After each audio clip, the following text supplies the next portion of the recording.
Good evening, everybody. Welcome to our little special event here.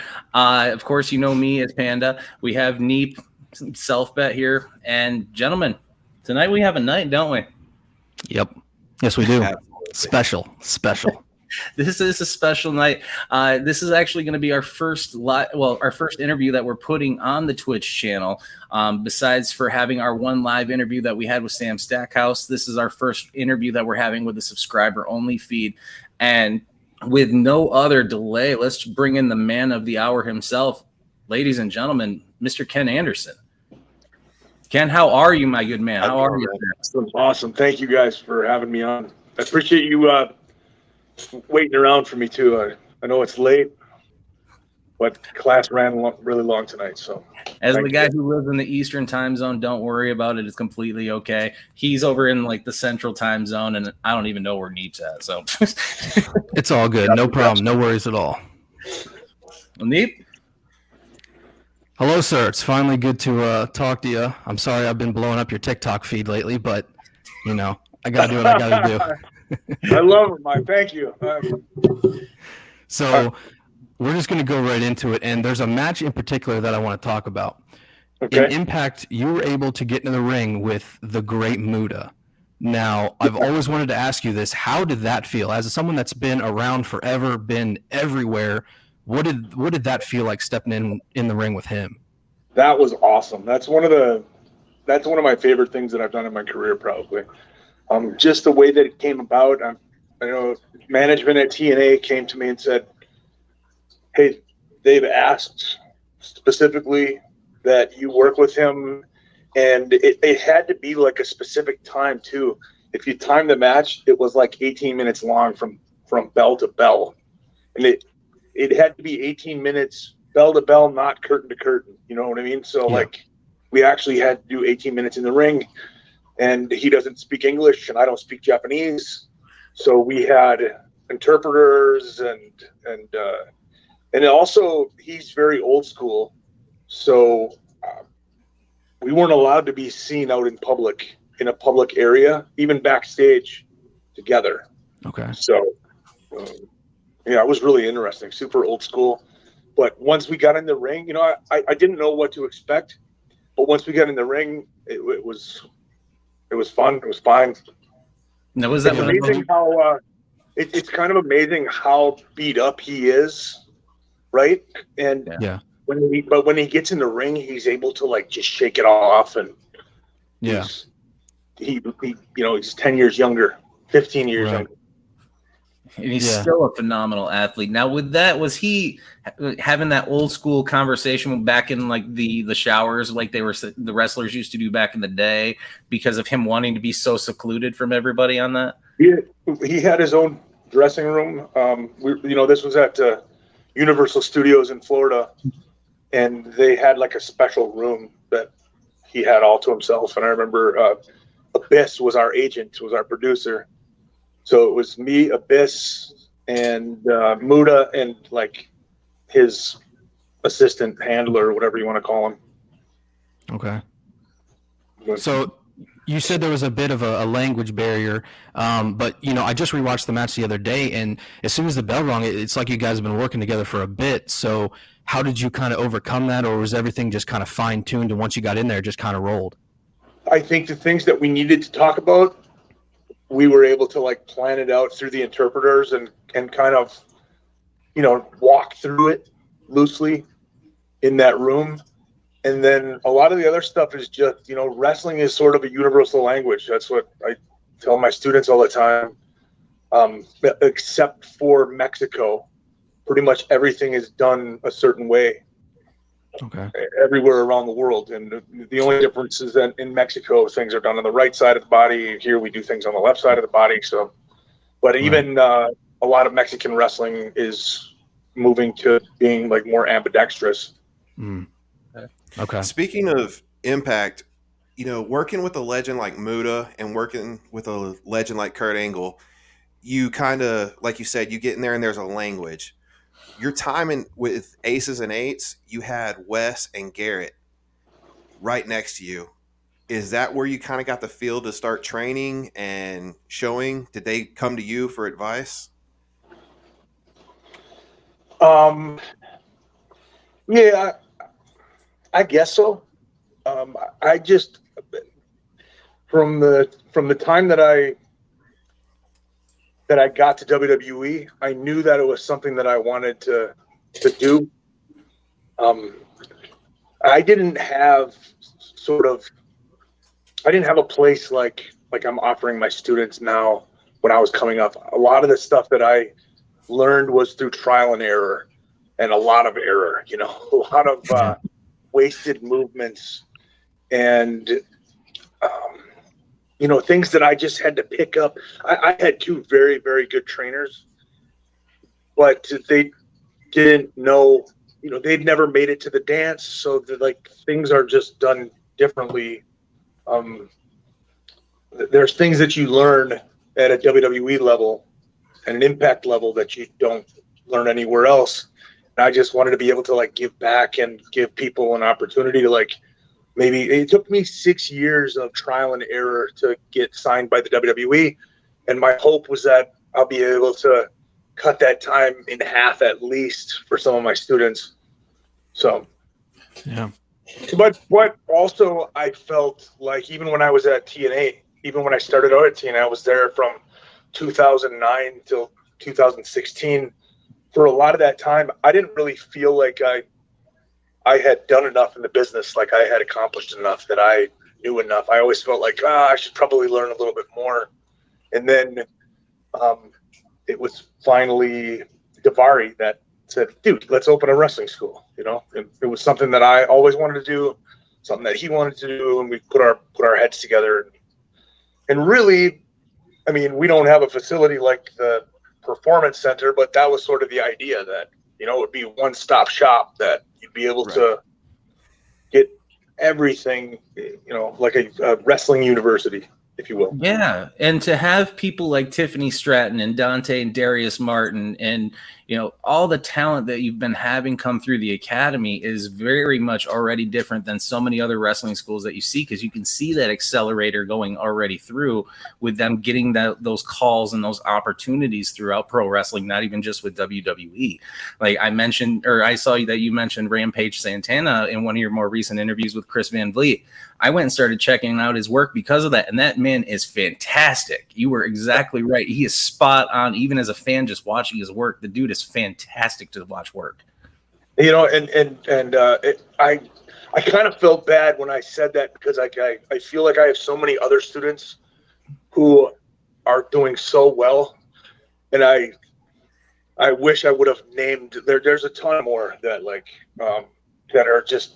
They're killing it. Like, there's a guy named JDX who, if you looked into Rampage Santana, you need to look into JDX too. The system. There's this new tag team that we've got in Devo and the Seasoning. I can't remember what their actual tag team name is, but I don't know. It's just, and here's the thing. I can't take credit for helping those guys with their psychology and learning the ins and outs of the business, but they're actually putting in the work. Yeah. Yeah, exactly. And by putting in the work, before we get into this is a question that's been sitting on my mind for years. And I watched it back earlier today, and I have to ask, Survivor Series, your first blood match with Undertaker, that chair shot that you took, not as much did you have your bell rung by that, because holy hell was that a shot. More of with Chris Nowinski working with WWE in that time, when you went to the back, was there any heat on you and Taker or anything like that for that kind of shot being delivered on TV at that time? Oh, no way. No, not at all. Really. That was a pat on the back, if anything. Goodness, though. That is one of the harder shots. That looked good. Such good shit. No, and I hate to say this, but, that didn't hurt as bad as it looked. Yeah. Really. There was a lot of smoke and mirrors. If you hold all four legs of a folding chair, it doesn't open up like that. But if you just hold two of the legs, it sort of opens up as it hits your head.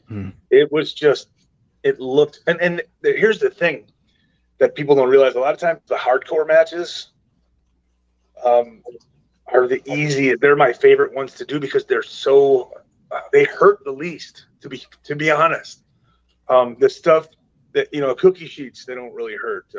There's a lot of stuff that looks really bad and it doesn't hurt as much. That's a good thing, though, right? Sense. It is. Yeah.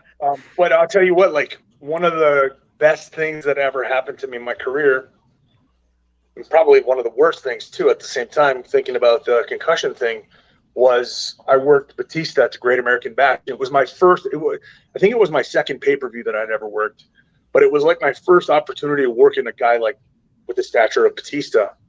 And I remember I was told 3 weeks before the pay-per-view that, hey, this is what you're doing, because Mark Henry was supposed to wrestle, and Mark Henry, I think, broke his kneecap in half or something like that.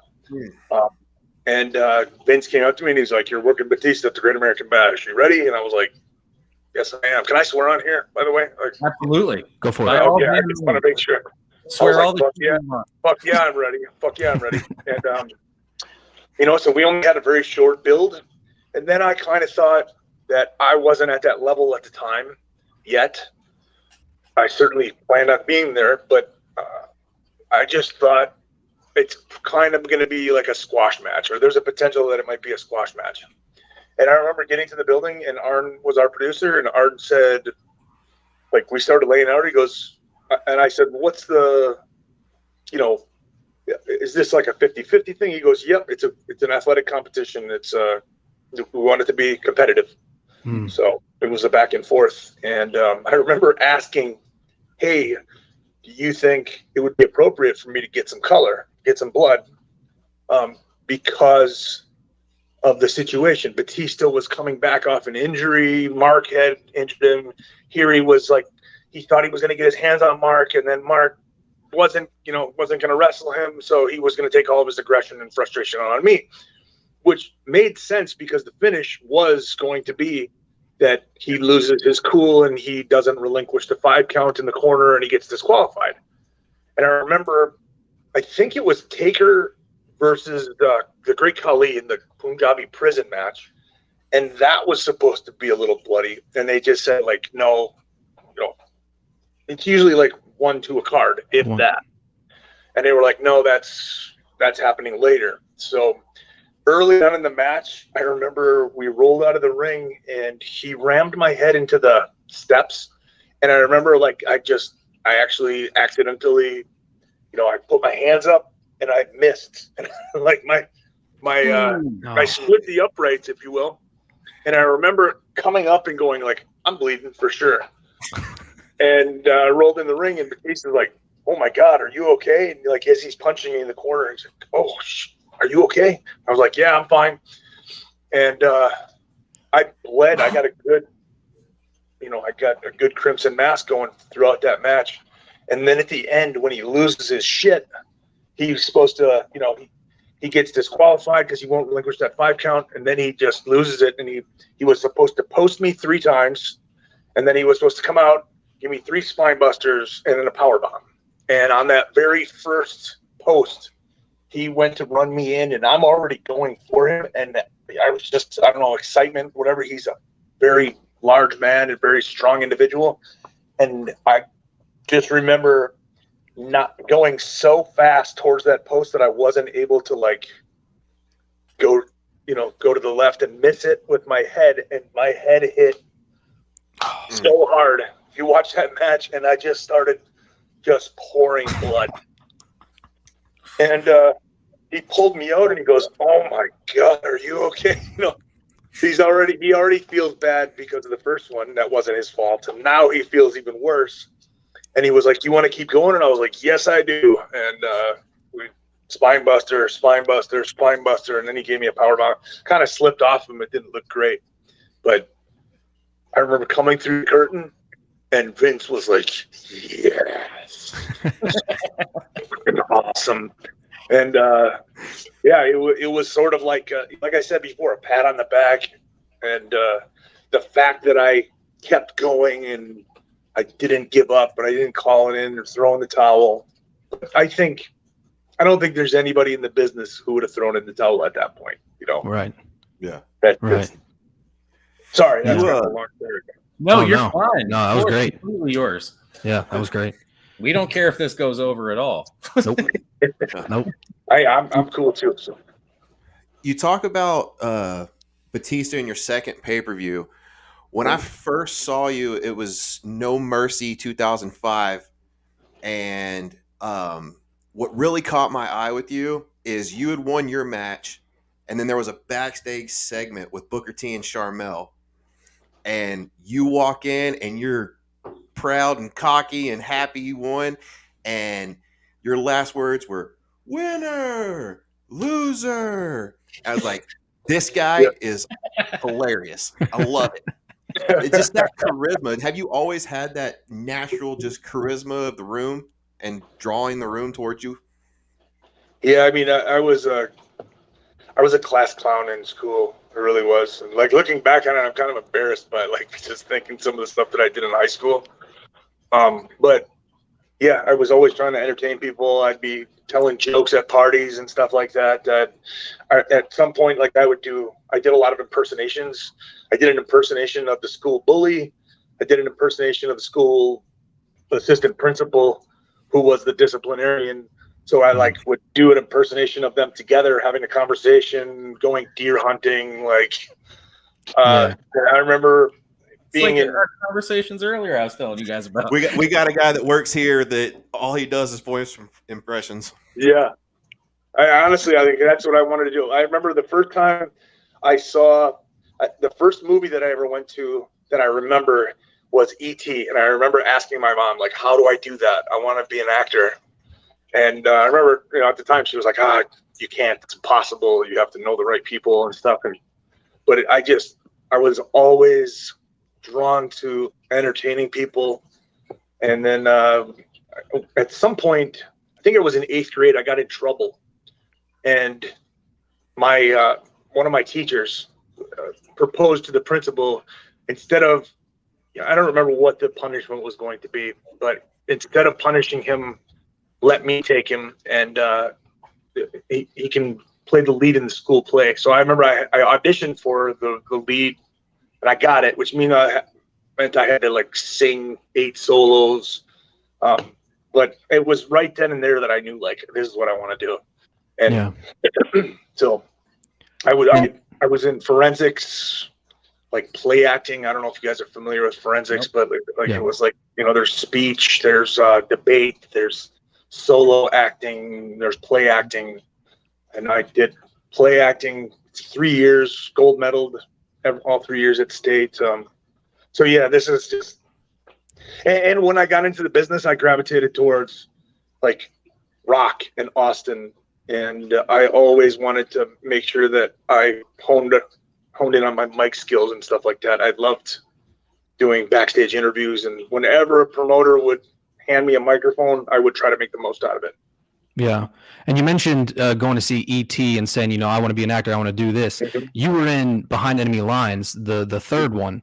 And so, that released in 2009, and coming from, a live performance where you get one take, it's live, you're in there in front of a crowd, to a movie set where there could be 10, 15 takes. What was the biggest differences kind of crossing over into films? That's a good question. I think the biggest thing is in wrestling, you do whatever it takes to get to the next town. Right. If that means that you are going to only sleep 3 hours out of a 24-hour day, that's what you do. And then you just keep going. I mean, like, I've been on the road for remember my first overseas tour, we did 19 shows in 21 days. And we were in a different country or a different state or city every single night. And, but then I get to the movie set, and I remember at some point the assistant director was like, hey guys, we need to wrap this shot up. We need to be wrapped in like 30 minutes. And I remember pulling her aside, and I was like, hey, I don't know about everybody else, but I'm cool. We can stay here till it's done. And she was like, Oh no, that's not how it works here. Like, Yeah. Hollywood, they have, if they go an hour over, it's already bad news. They have to pay everybody like double. And if it goes, I don't know what if it's like two hours over or 3 hours over, they pay like golden time, which is like 5 times the daily rate for everybody that works. So, so that was, and I felt like in wrestling, you get heat if somebody carries your bags for you, like you don't get other people to do things for you. You do it yourself. Like, yeah.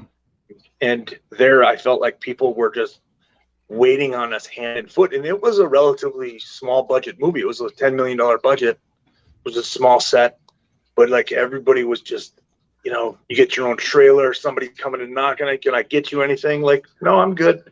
Can I carry your bags for you? I'm good. So that was the biggest change. And I love that movie too. I thought you did a great job in that movie. I just rewatched it a few weeks back, and I like that movie a lot. Thank you. We're not just trying to kiss your ass either. My content well enough. We're pretty straightforward on this stuff. I really appreciate that. Yeah, of course. Yep. With a little bit of a deeper kind of question, a little bit along the same kind of lines as what Neep was saying there. When it comes to professional wrestling, there is a lot of the ups and downs that people see, of course, on the camera and all the behind the scenes that comes along with it by being in the arena. But what so many fans don't understand is a lot of the mental trials and tribulations that have to go on just by being on the road and missing those birthdays and things like that. So if you were talking to somebody who was trying to get into the business, when it comes to the mental side of it, especially now in this landscape that we live in, what would you want to tell somebody? I mean, like years ago, I would just say like, you got to do whatever it takes, like figure it out, do whatever it takes. But I understand now that like different people have different goals. I have students who want to make it to WWE, and I have students that just want to have a place to like blow off some steam and hang out with some friends. But yeah, I think what I'd like to get across to people is that wrestling fans oftentimes tend to forget that there's a real person behind that thing that they're criticizing. And criticism is great, but like anything but constructive criticism is just, that is a real human being and who's putting their heart and soul into something, usually. And oftentimes, at WWE, we would read, I got into this habit of like after every night, every house show, every TV, I'd run to the internet and see what all the dirt sheets were saying, whatever. Like it got to a point where it was really killing me because they would say things oftentimes that I agreed with. They would criticize things I would agree with it. But like at the end of the day, I'm an employee of the WWE or TNA or whatever. Right. And they tell me that they want me to, wear a tutu out to the ring and juggle chainsaws. You have a choice. I can either do that or they'll find somebody else to do that. So a lot of times you get chicken shit and you got to make chicken salad out of it. Yeah. So. Yeah. Now, when you first signed with the WWE, you started down in OVW for just a few months. Was there anybody that was on Raw or SmackDown that kind of gave you, some pointers or words of advice while you were spending your time down there before you made the jump up? I mean, the cool thing about OVW was it was a direct line to the WWE, and we would have guys like, I remember Bubba and Devon coming down and, they would offer advice, and you had Johnny Ace coming down there and offering advice. And I remember like this kind of sticks out to me. One time I was backstage at OVW. I'd been there for a couple months, probably 3 or 4 months. And I remember Johnny coming up to me and going like, "Hey, when are you going to start stepping on people?" And I was like, what do you mean? And he was like, "Hey, are you here to make friends or are you here to make money?" And I remember thinking like, is it possible to do both? But the thing is like, that was his advice. And everybody that came down that we saw, that we were in front of, they had something to offer. It's just, when I was there were 50 or 60 other guys and girls that were also trying to get the attention of the office. So, yeah. Okay. Tommy Dreamer was down there. There was somebody coming down like every week that would help out. Right. And that's got to be super helpful. It was awesome. Paul would come down once a month and we would do promo class with him. I remember we would pick a topic, we'd sit down, we would cut the promo. It would just be you and Paul and a camera in a little room. You'd cut the promo, he'd give you some criticism, some feedback, then you'd go home, work on it overnight, and then you come back and cut it the next day. And I remember he gave me some just amazing advice during that time that now I'm able to pass on to my students. So that's great. Yeah. Wow. Jim? So you're one of the original Paul Heyman guys. Yeah, definitely. Yeah, I really am. Paul Heyman, I said earlier, one of the best things that ever happened to me was the Batista thing, right?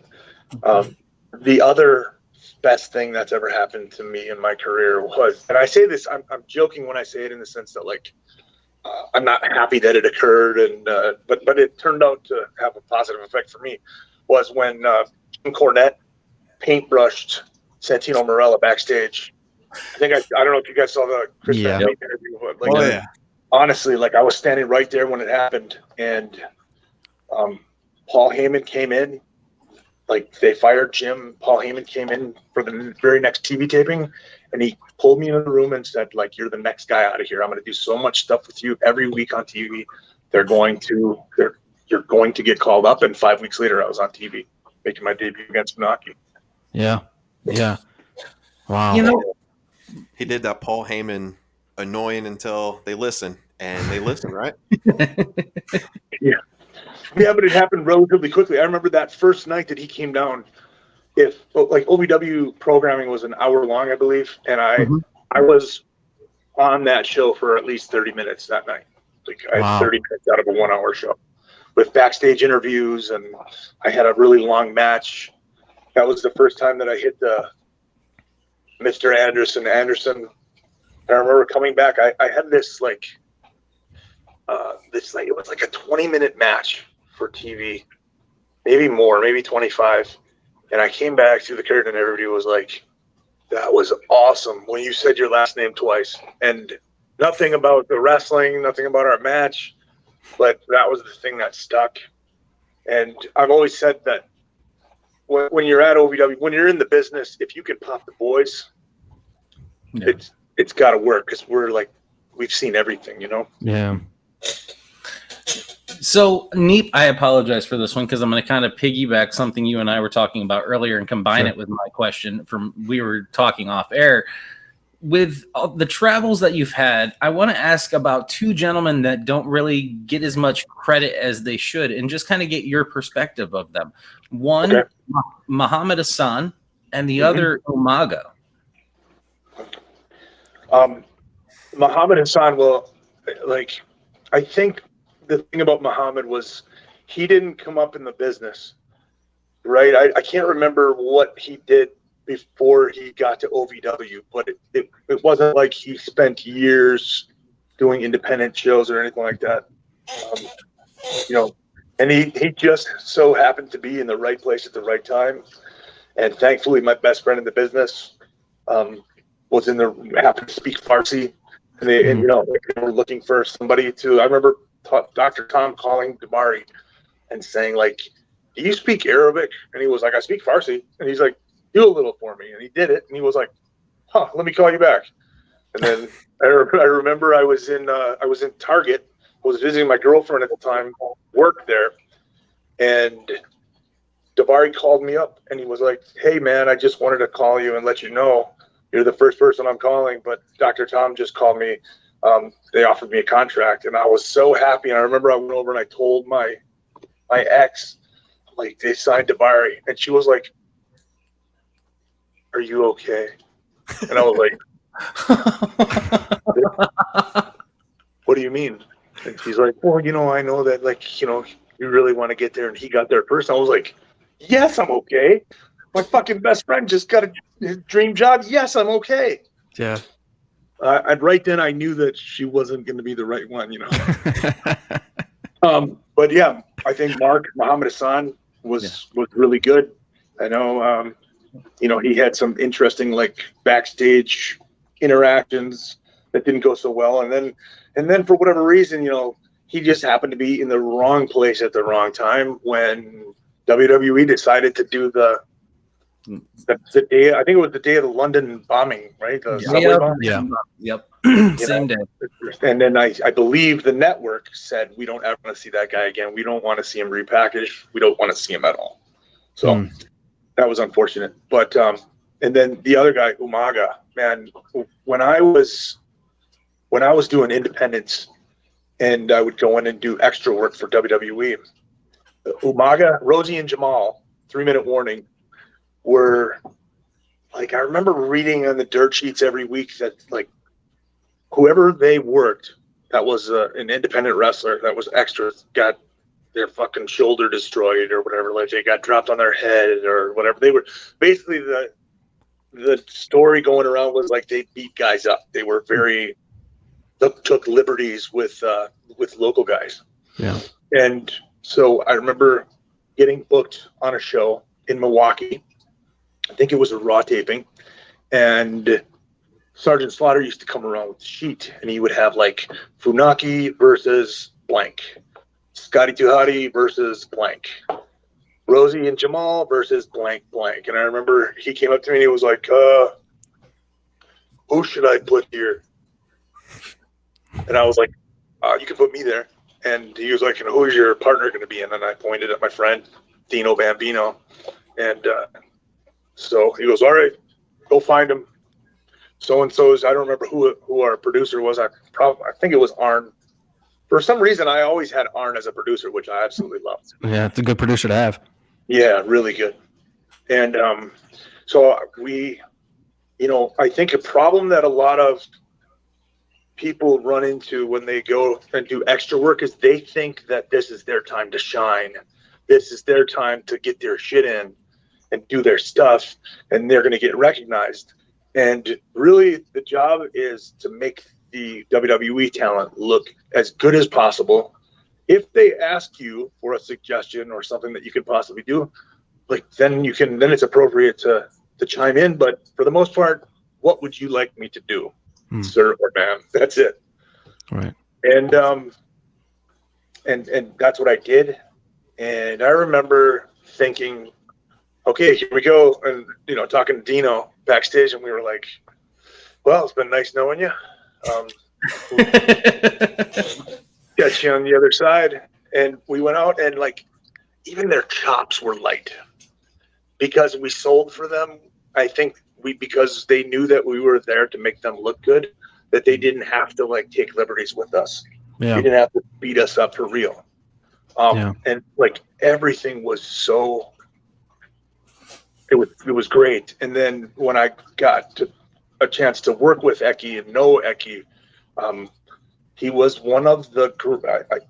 I tell my big guys this all the time. I tell my little guys, the thing about him, the art behind what we do is making it look like you're absolutely killing somebody without laying a finger on them. And that is, Brooklyn Brawler used to call him Feather because he's so light.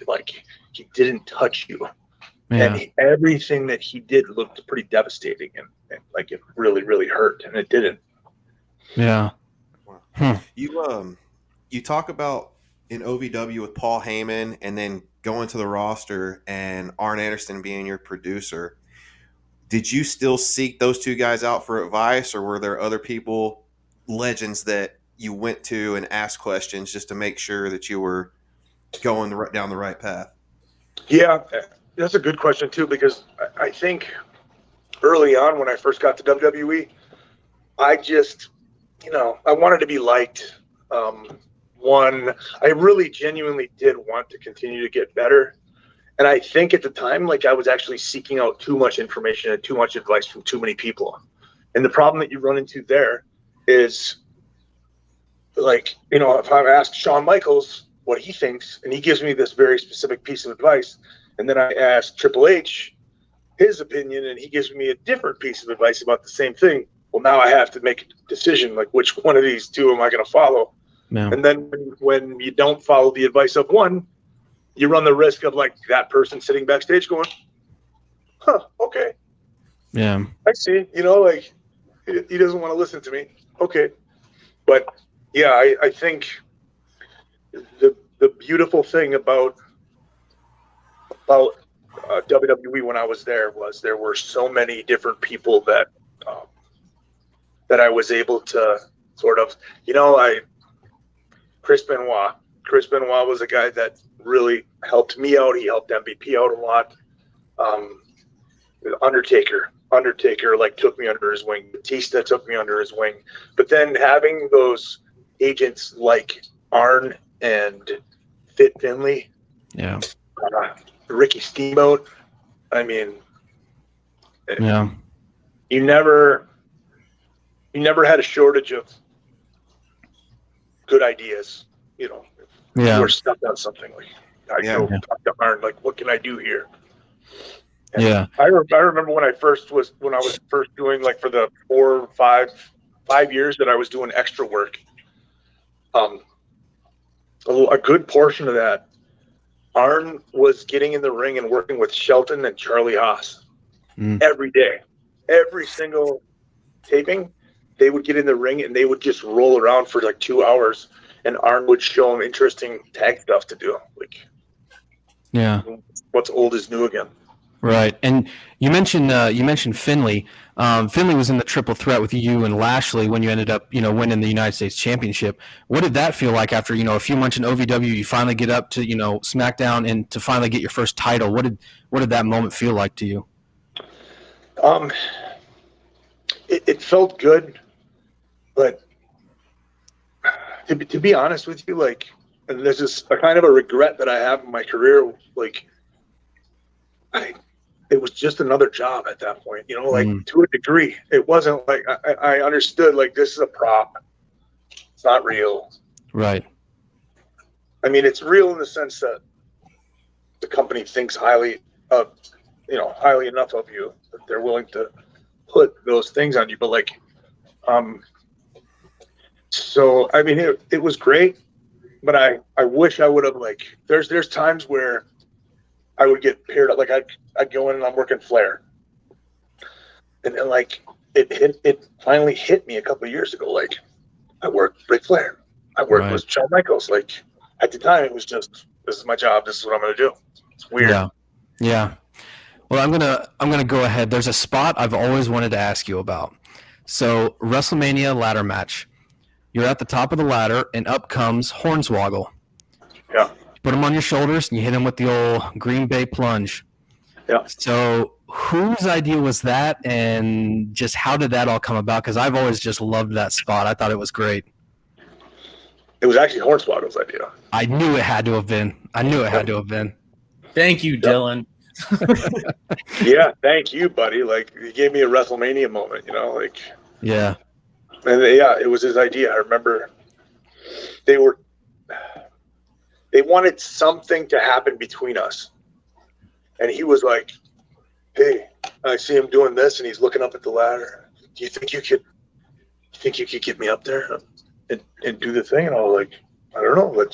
And they had a bunch of crash pads there and a bunch of ladders and stuff. So we started, like, how do we do this that's somewhat believable, that doesn't look like he's just, like, one of the things I love hardcore wrestling, like deathmatch stuff. Yeah. And I think sometimes it's like you can see, okay, this is your spot. I'm going to climb up on your shoulders so that you can do this move to me. We didn't want it to look like that. Right. So just figuring that out. Yeah. And then I remember we're on the day, I hit him with the thing, and then I had to do a couple more things. He took it, and then he rolled out underneath the rope to the apron. And I remember, like, a little while later, I was able to finally crawl over to him. I was like, "Are you okay?" And he was like, "Yeah, buddy, I'm good." Just the way that he said it, like he was, happy as a clam. Yeah. Yeah, man, I'm good. You okay? Better now. Yeah. And then another interesting thing was like we were at the top of the ladder. The last thing you see is Punk and I at the top of the ladder, and we're like trading blows and our like I think it was my second show, Punk's first show. We were on this card together, and it was somewhere between Milwaukee and Madison, in front of about 50 people. Whatever, it was like Whitewater, Wisconsin. It wasn't Whitewater, but it was something like that. And I remember we're trading blows, and he's like, "This is kind of a far cry from Whitewater, Wisconsin, don't you think?" And I was like, "Oh yeah." And then pop. I remember he punched me off. Then I grabbed the ladder. So it was just kind of these cool little moments. Uh-oh. Nice little cameo. Sorry, guys. No, you're good. You're good. That's all good, man. So, you go ahead. Okay, my bad. Sticking with WrestleMania, man, your entrance is iconic in itself. But walking out of that tunnel or onto the stage, the mic drops, and you're standing there in front of 50, 60,000 people. It's got to be nerve-wracking. And then knowing you're going straight into a Money in the Bank match. Yeah.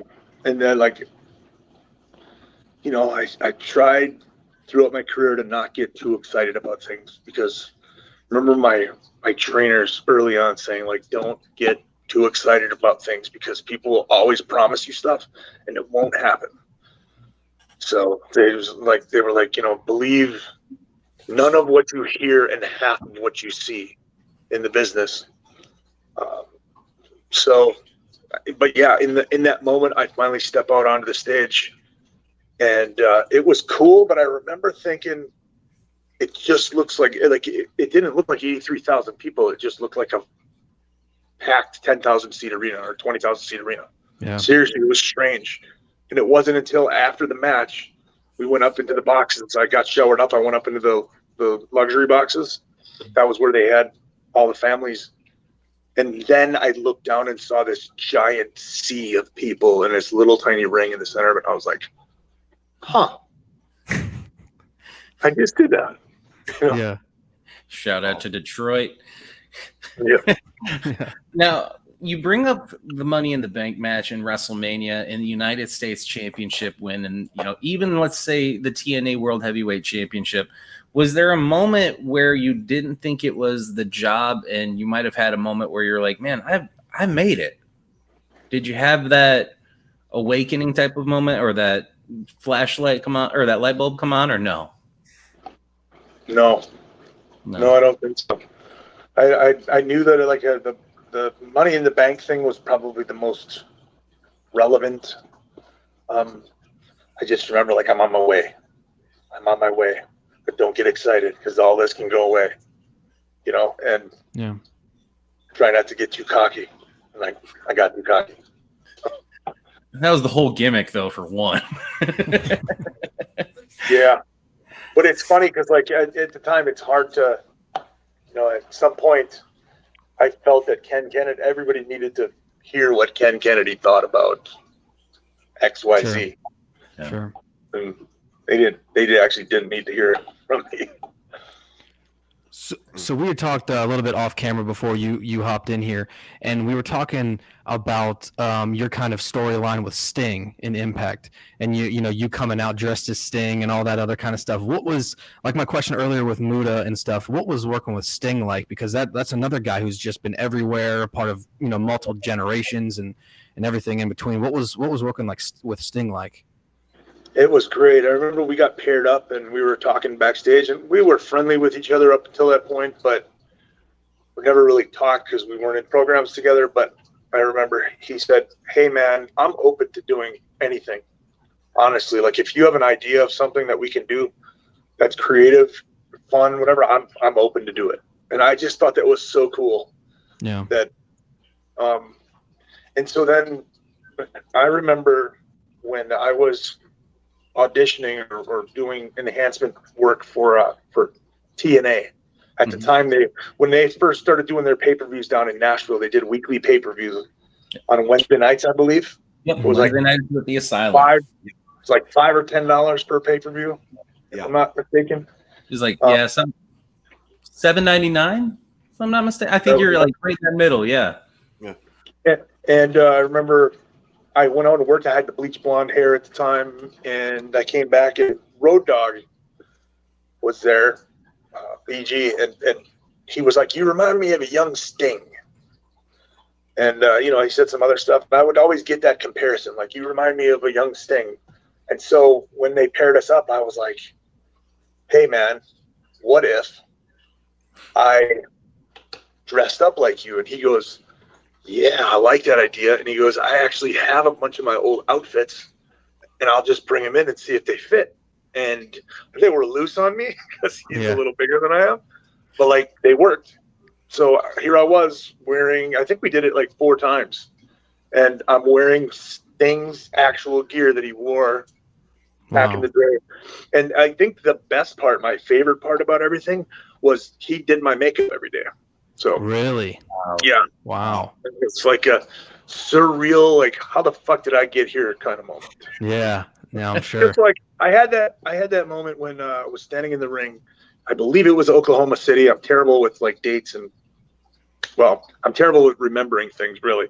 But I remember standing in the ring on a house show, and the lights go out, and I hear that gong for the first time, and I got goosebumps, and I remember thinking, how the fuck did I get here? Yeah. It didn't make sense to me. Yeah. And that never went away. Like every time I got to work with Taker, which was quite a few times over the course of a year, it felt like we were married for at least a year. Yeah. But that never went away. Every time, his entrance is 10 minutes long. Yeah. I enjoyed every single moment of it. And at one point, you had teamed with MVP to take on Undertaker and Kane. How was that? In a tag team dynamic, going against the Brothers of Destruction and all of that. I loved it. I loved the fact that we were doing the reluctant tag team. Like we were a tag team, but we really didn't want to be a tag team kind of thing. Yeah. So it was fun. I remember doing the thing where they beat us up for a little bit, and then we'd leave the ring. Yeah, screw this. We're going to the back, and then we get almost to the curtain, and then decide, all right, let's do it. Let's go back, and then we'd fire each other up. You ready? You ready to do this? Yeah. Push, and we'd both sprint down to the ring, and then we would basically the Rochambeau to see who would slide in. One person would slide in, and the other one would just stop. Yeah. And then one person would get ping-ponged around by Kane and Taker. But I remember another time too, MVP and I, we would do. We would almost always we would do the 3 or 4 house shows. Then we would do Raw sometimes, or if we weren't booked for Raw, we would actually do another house show.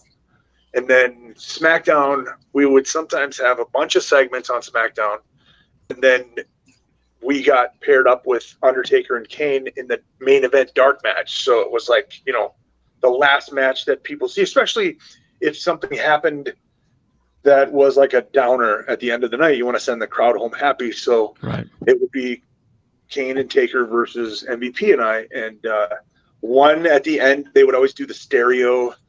One would do the choke slam, and the other one would do the tombstone. And I remember, there again, sort of like rock, paper, scissors for who gets to take the choke slam and who gets to, because the tombstone is easy. It doesn't hurt at all, but the choke slam is they're already damn near 7 feet tall, and they're picking you up over their head and then slamming you down on your back. So yeah. And at that time, we were just so beat up. We were working so much all the time. I'm sure. Going back to TNA, whenever you came in, it seemed like you were Immortal's biggest rival before joining. You gave off Steve Austin versus the Corporation vibes. The way you would feud with Immortal, and always found it kind of weird that all of a sudden, out of nowhere, they put you in Immortal. Did you see that as too early to turn? To be honest with you, like a lot of the stuff that happened it didn't seem to make any sense. I absolutely loved my time in TNA, and I loved the vibe backstage. It was just so relaxed, so cool, so fun. But yeah, there was a lot of things, and I probably, it would be interesting for somebody to actually look at how many times I turned at TNA in the 6 years that I was there, because it was a lot. Big show. Like, they would go, all right, we're turning you babyface, and then all of a sudden, like a couple weeks would go by, and they go, you know what, we got too many baby faces on the show. We're turning you heel. Okay, and then like it was just flip flop. Yeah. Yeah, and it wasn't just you, but you seem to stick out to me because, like I said, I got Steve Austin vibes when you were going after Immortal. I really did. I was like, man, I think it's Mr. Anderson's moment, and then it was just next week you were with him. Right. Well, I think that was by design and not by my design either, because Vince Russo was booking at the time, and I remember like he would always say that to me, like, "You're our Steve Austin. I want you to be our Steve Austin." And like I always thought like it's too early to do Steve Austin. Like Steve Austin just happened, Right. Like I want to be me. I want to be the first Ken Anderson. I want to be Steve Austin. But like because I wore, I was into hunting at the time, and I wore like camouflage hat. Yeah. I remember one time he booked me. I think it was ODB and Eric Young got married on TV. They had a wedding, and they actually rented a camouflage tuxedo for me to wear. And it was the most ridiculous thing. I would never wear that in a million years.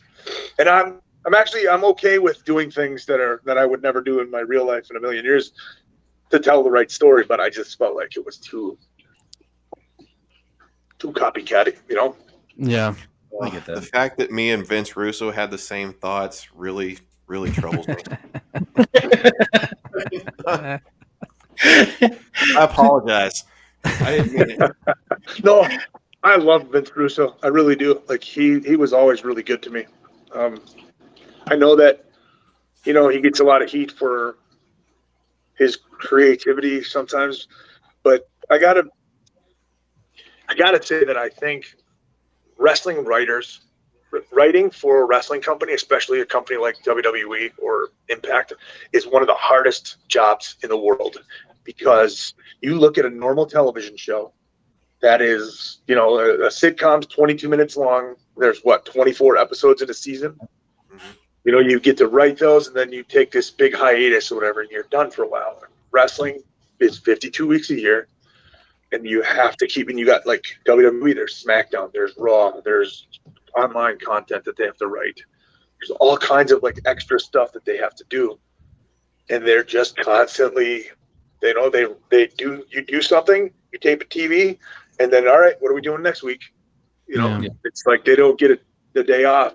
So I get that sometimes things can be a little ridiculous, but I think it comes with the territory. Yeah. When it came to, nice guys finish last, thank God I'm an asshole. Did that just something that just popped in your head, or? It was something that I had come up with right before I got to OVW, and I started saying it in my promos there, and I remember it got over with the boys, so I thought it's probably going to get over with the fans. And then when I got pulled up to the main roster, my third week at TV, I got pulled in a room because I was Ken Anderson the first 2 weeks that I was there. I believe the first 2 weeks were Velocity. I debuted on Velocity, and then I had another like enhancement match on Velocity. And the third week, Johnny came up to me. He was like, "Hey, Vince wants to have a meeting with you today. He wants you to change your name." And I went in, and what were we talking about? I'm sorry. Thank God I'm an asshole. How'd you come up with God, that? I'm an asshole. Oh, and he goes, Yeah. do you have any catchphrases? And I was like, yeah. Nice guys finished last. Thank God I'm an asshole. And he thought about it for a minute. He was like, we can't do that. You know, it was the PG era. Yeah. Mhm. So he's like, we can't do that. And I remember Johnny Ace saying, hey, what if your name is like Adam Hole? So that you could say, nice guys finished last. Thank God I'm an a-hole. And Vince, there was just like a silence in the room, and Vince looked at me. He goes, what do you think of that? And I was just like, oh, man. I said, I think it's funny, but it feels like one of those things that will just be like a flash in the pan, somebody that's just here for a month or two, and then we'll be gone. I plan on being here for a long time. Yeah. So then anyway, like he wouldn't let me say it. Then fast forward to WrestleMania 23. One of the producers pulled me aside during the day. It was Michael Hayes. He pulled me aside and he said, hey, they want you to cut a promo after you win the Money in the Bank briefcase. They want this to be like your Austin 316 moment, were his exact words. And I was like, here, this is the perfect place to do it, right? Nice guys finished last. Thank God I'm an asshole. And my biggest regret in the business to this day is I asked permission. Mm. You know, instead of just doing it, I was like, I better run this by him. I figured they would let me do it because it was WrestleMania. It wasn't a TV, but Yeah. I asked and they said no. And you know, the old thing, if you ask permission and they say no, you can't do it. If I would have just done it, and then if it flopped, they would yell at me. I'd say, I'm sorry, I just felt it in the moment, kind of thing. And, don't do it again. But once they tell you don't do it, you're dead in the water. And then I always felt that there was something there, and I felt like the crowd would have reacted to it. And so then when I got to TNA, I had an opportunity to use it. I was tagging with Jeff, I think, at the time. And I said the line, and then the next week I came back and Vince had written it into the script. Something about I've got Jeff Hardy has his fans. He calls them creatures of the night. Well, I got my fans too. I call them Anderson's assholes. And like the crowd started chanting, "We are assholes. We are assholes." And I just remember thinking, God damn it. Yep. If I had the WWE marketing machine behind something like that, it would have. But Yeah. Okay. As we start to wind down, one question that I want to ask you, since we're starting to get down to that wind down point, with all of the changeover that's happened with WWE as of late, I know that you're not a big watcher of the current day, but of course you do know about Vince stepping away now and Triple H taking over. Yep. What are your thoughts as far as that whole changeover and Vince stepping out and Hunter coming in? Well, Hunter and Stephanie. I think that I will take nothing away from what Vince has done for the business.